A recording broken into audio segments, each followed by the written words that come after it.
Offense continues to be a problem for the New York Islanders. They lose to the Columbus Blue Jackets 2-0, have been shut out for the fourth time in 10 games. We're going to break down what went wrong last night, our hero and go to the game, and we'll try to address the big picture all today on the Locked On Islanders podcast.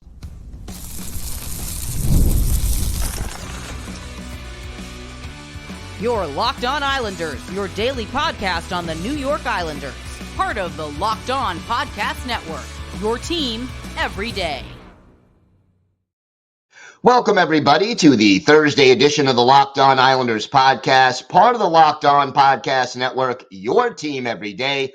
I want to thank everyone who makes Locked On Islanders your first listen every day. Don't forget to subscribe on YouTube or wherever you get your podcasts so you get new episodes as soon as they drop. Today's episode is brought to you by FanDuel. You could start the season with a big return on FanDuel. New customers can get a $5 bet, and you'll get started with $150 in bonus bets if your first $5 bet wins. Visit FanDuel.com to get started. We have got a lot to discuss on today's show. Let's start with what went wrong last night. Islanders in Columbus starting a 3-game road trip. They fall to the Blue Jackets by a final score of 2-0. And let's be straightforward about this. This is the Islanders' fourth loss in their last 5 games. This is the fourth time in 10 games this season that the New York Islanders have been shut out. And keep in mind that in 82 games last year, the Islanders were shut out 7 times. So as of right now, the Islanders are on pace, and I know this is not going to happen. Let's not kid ourselves, but the Islanders are on pace to be shut out about 33 times this year if they continue at this rate. And, again, I don't want to hear any more excuses about puck luck. That, oh yeah, the Islanders didn't get the bounces and, they had their chances, they created chances, but they just couldn't finish. Well, okay, here's my answer to that. If this happens for a game, for 2 games, yeah, okay, bad bounces happen. Theoretically, the more games you play, the bad bounces even out, and you eventually you lose a couple of games because you didn't get the bounces, and then you'll win a game or 2 that maybe you shouldn't have lost because you got a lucky bounce. It happens, okay?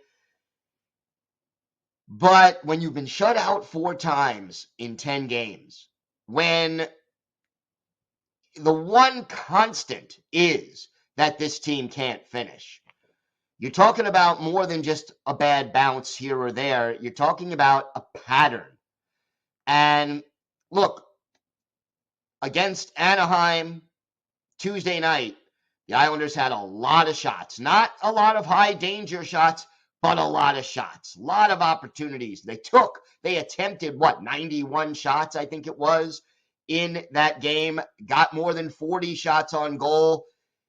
They couldn't finish. They got the 1 goal on a power play 2 seconds after a 5-on-3 expired. Last night against the Blue Jackets, only had 28 shots on goal.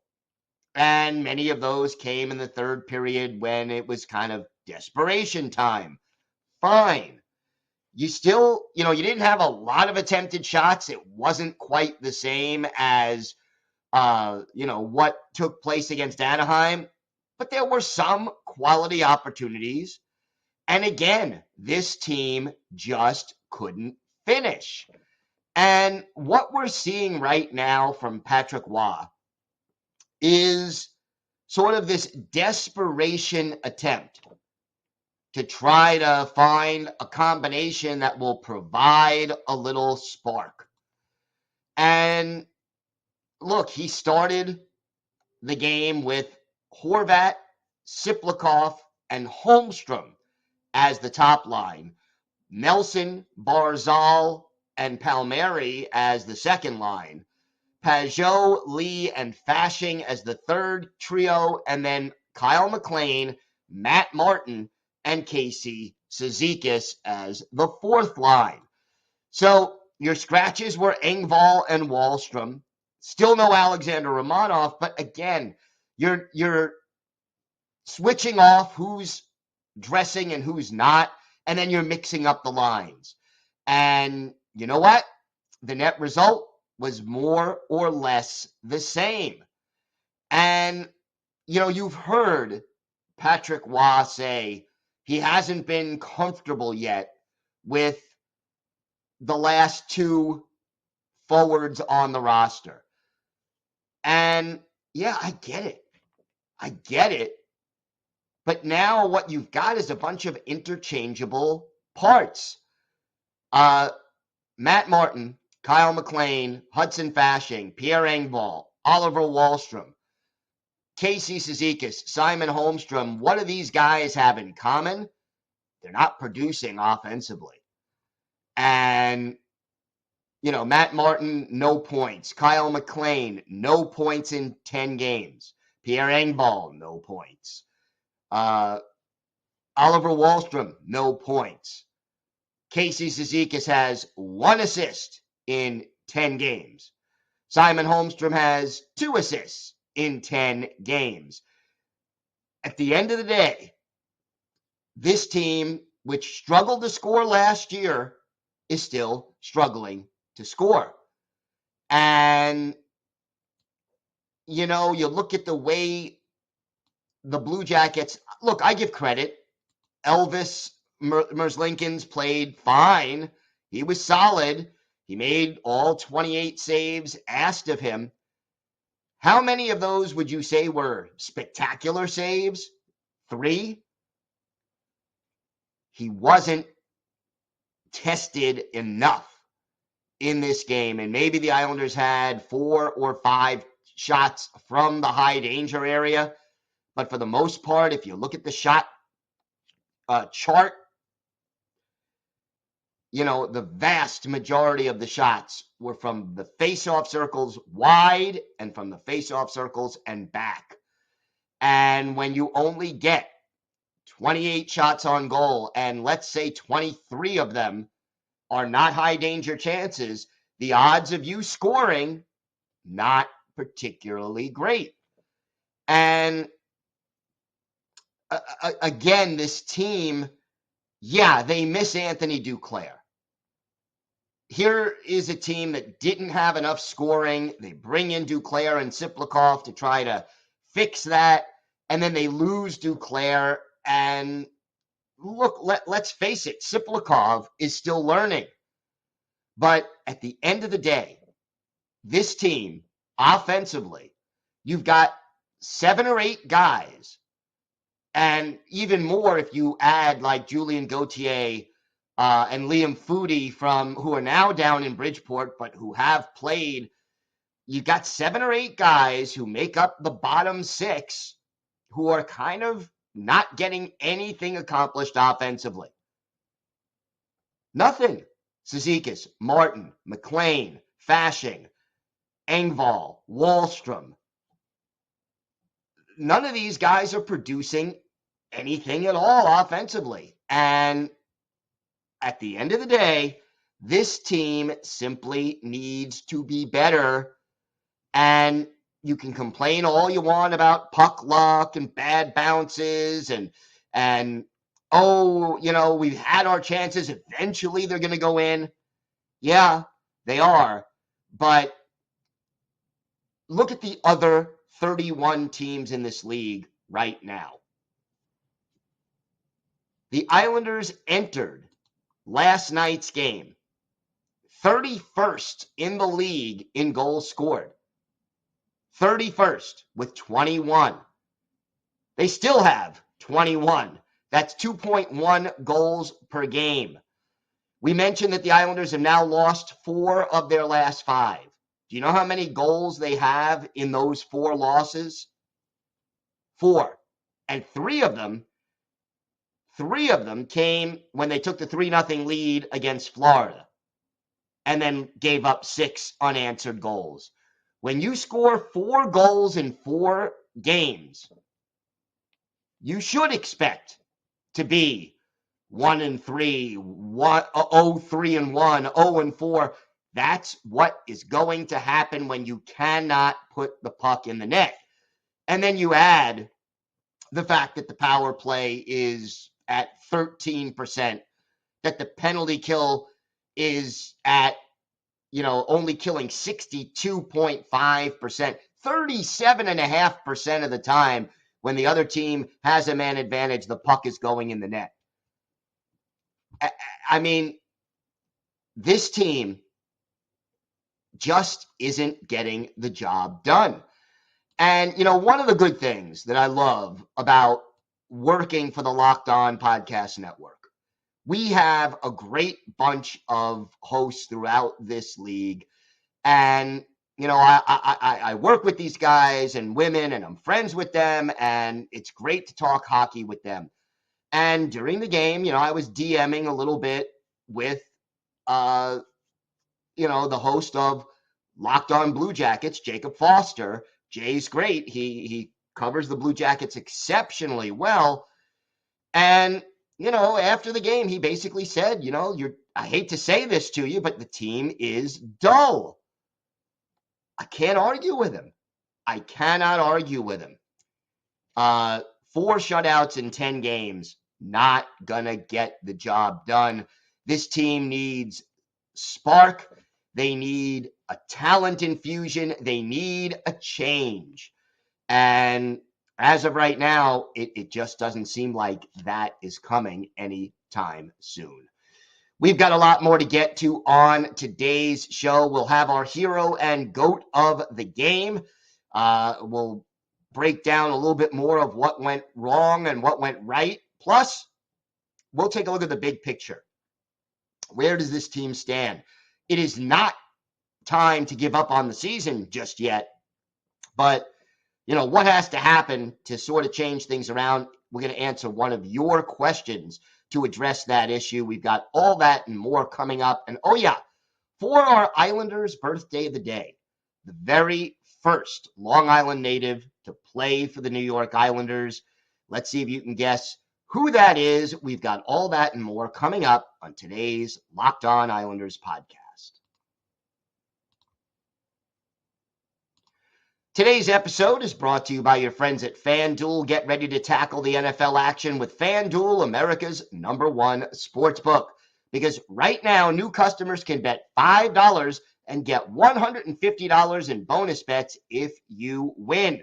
The FanDuel Sportsbook app gives you everything you need to place live bets on the NFL all in one place. So when you get a hunch in the middle of the game, you can check out the latest stats, view live play-by-play, and so much more on the same page where you place your bets.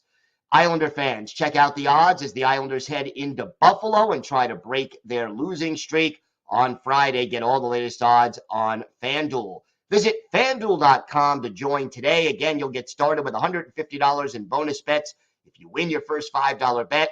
That's FanDuel.com. Never waste a hunch and make every moment more with FanDuel, an official sportsbook partner of the NFL.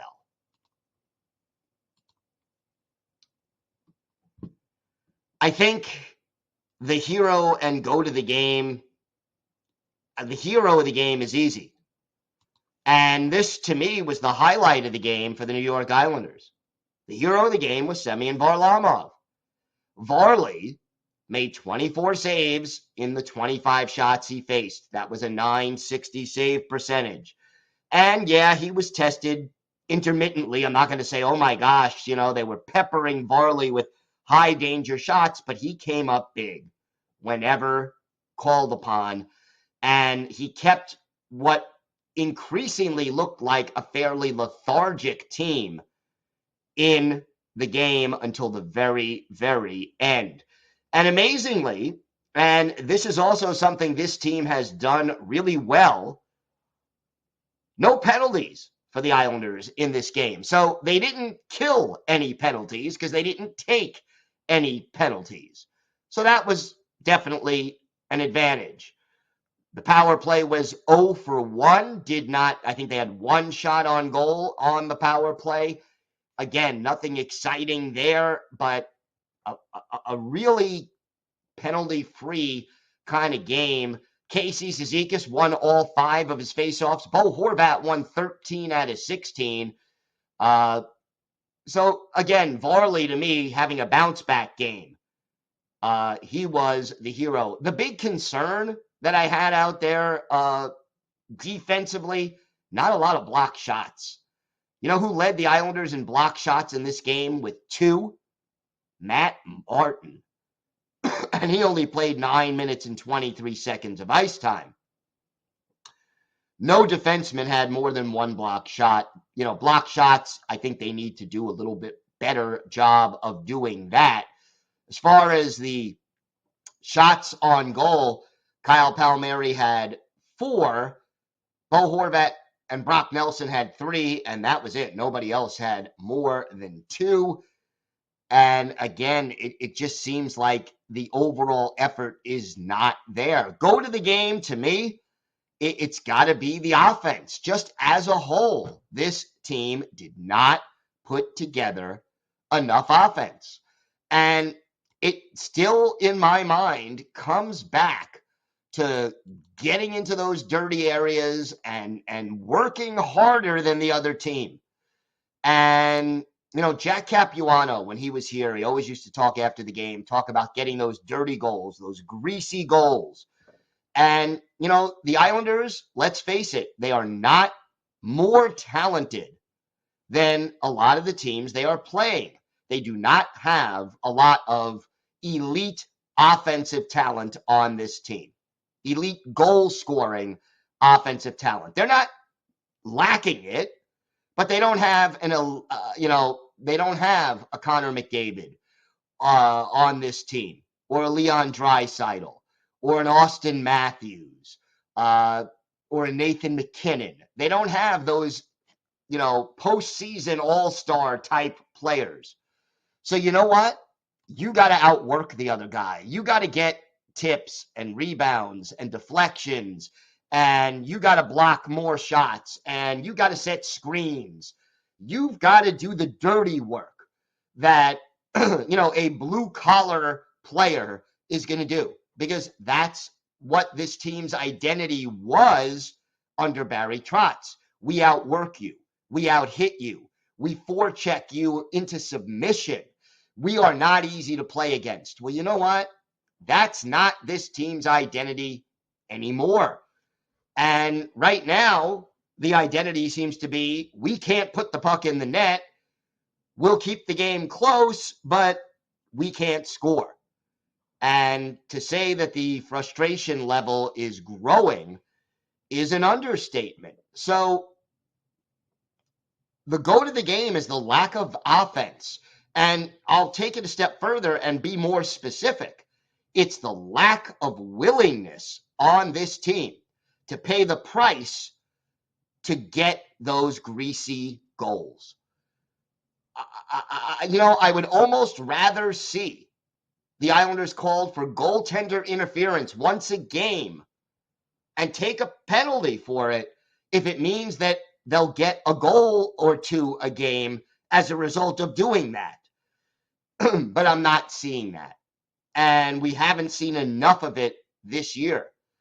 And, you know, earlier in the year, Anders Lee seemed to be kind of getting back toward that, and Siplikov seemed to be trying to get in front of the net more frequently. We didn't see it last night. Lee had 2 shots on goal. Siplikov had 2 shots on goal, but neither one of them were those, you know, you didn't see them screening the goalie as much. It just has to be better, crisper. The passes have to be there. They have to shoot more often and go get rebounds, tips, deflections, screen the goalie. This is hockey 101. When you're struggling, when you're squeezing the stick, when you're not getting the bounces that you want to get, you got to go back to basics. And going back to basics is the one thing this team doesn't seem to be able to do on a consistent basis right now. You got to pay the price. You've got to pay the price to score goals. And we knew going into the season, the team doesn't have a lot of scoring depth. And then you lose Anthony Duclair, and that takes it down another peg. But boy, oh boy, you've got to be better than this. You cannot be shut out 4 times in 10 games. You cannot score 4 goals in 4 losses in your last 5 games and expect anything different than what we've seen from this team right now. When we come back, we'll take a look at the big picture. We'll talk about how do you solve this problem. And we'll do it by answering one of your mailbag questions. And again, if you have a mailbag question, the email address, lockedonislanders@gmail.com. And if you send in your first name and where you're from, we're happy to mention you on the show when we discuss whatever it is that's on your mind.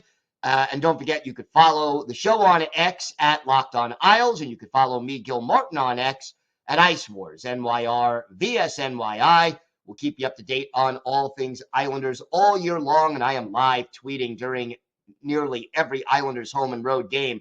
So join me for some instant insight and analysis. And again, we're going to answer one of your mailbag questions next.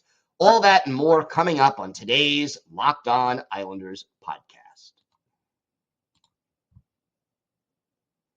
Today's episode is brought to you by Prize Picks. You can now win up to 100 times your money on Prize Picks with as little as 4 correct picks. Prize Picks is the best place to get real money sports action.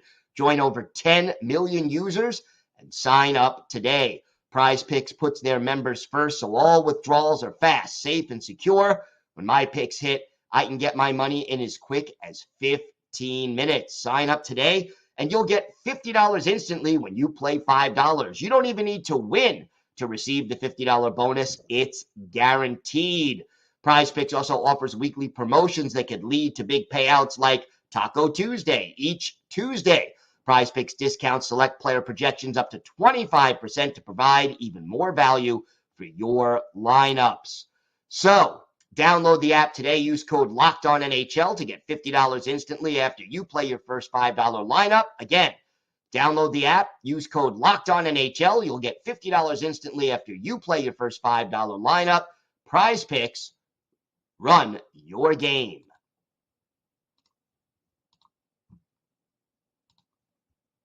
Thanks for making Locked On Islanders your first listen today. For your second listen, find Locked On Fantasy Hockey. Become a fantasy hockey expert and get the edge over your league mates with daily tips from Steal and Flip. Find Locked On Fantasy Hockey on YouTube or wherever you listen to podcasts. It's part of the Locked On Podcast Network, your team every day. So here's our mailbag question. This is from Timothy from Georgia. Do you agree that the only logical path forward to escape the muddy middle is for Lou to blow up the roster and commit to a rebuild?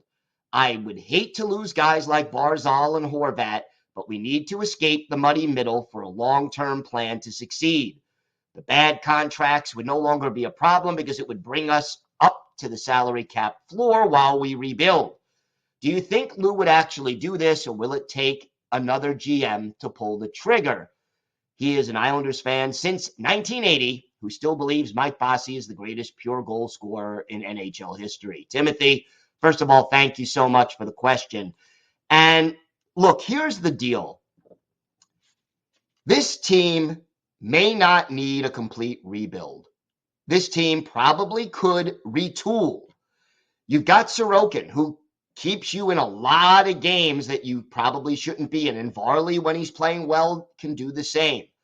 You've got, I would say, 5 or 6 players you could build around.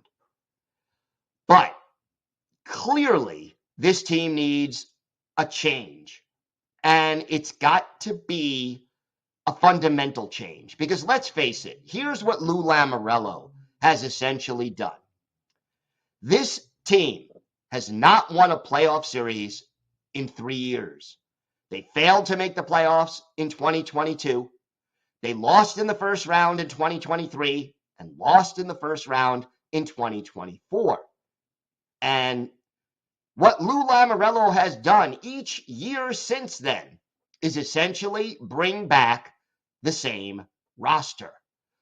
Yeah, minor tweaks. You add Siplikov and you add Duclair and you lose Clutterbuck and Aho.